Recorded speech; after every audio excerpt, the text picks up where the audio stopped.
Video 12, Step 3. How can the household enumeration method be used to create a list of households? If village registers are non-existent or inaccurate, each household in the supervision area should be assigned a number through household enumeration. To complete household enumeration, the following steps should be followed. Upon arrival and introduction to local leaders in the village, each member of the SCT should pair up with a volunteer from the village who can serve as a local guide. Because having one team enumerate all households in a village can be time-consuming, especially for villages with more than 100 households, it is recommended that the SCT team members split into separate pairs, comprised of one SCT team member and a village guide, so that they can divide up the work of enumerating the households to get the job done faster.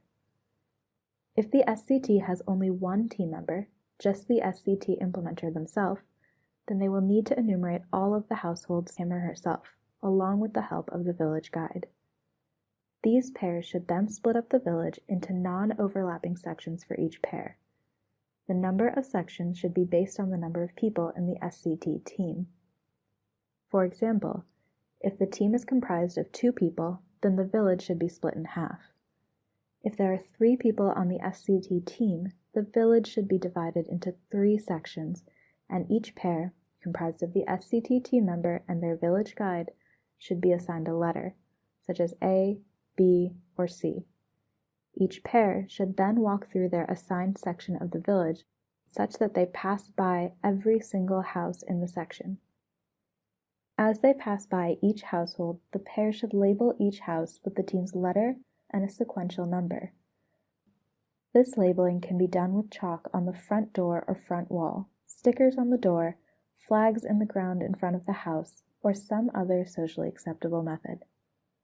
As the pairs walk through their sections and assign labels to the households, they should keep track of them through the household enumeration chart, which can be found as Figure 3 in the SCT portion of the Preventative Chemotherapy Monitoring and Evaluation Guidelines. After numbering, each list should be combined into one master list, which numbers households cumulatively. If the essay has multiple villages, each village should be numbered as described above. If the essay has multiple villages, each village should be numbered as described above, with a single cumulative list created to include all total households in the essay. Now let's walk through this example.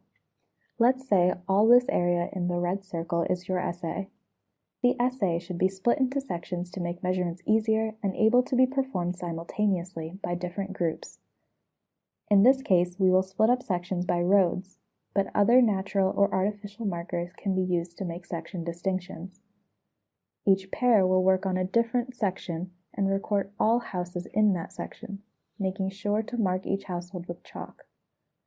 As each house is marked, it will be recorded in the household enumeration sheet, which looks like this. Each team will complete their own enumeration sheet, which will then be combined to look like this.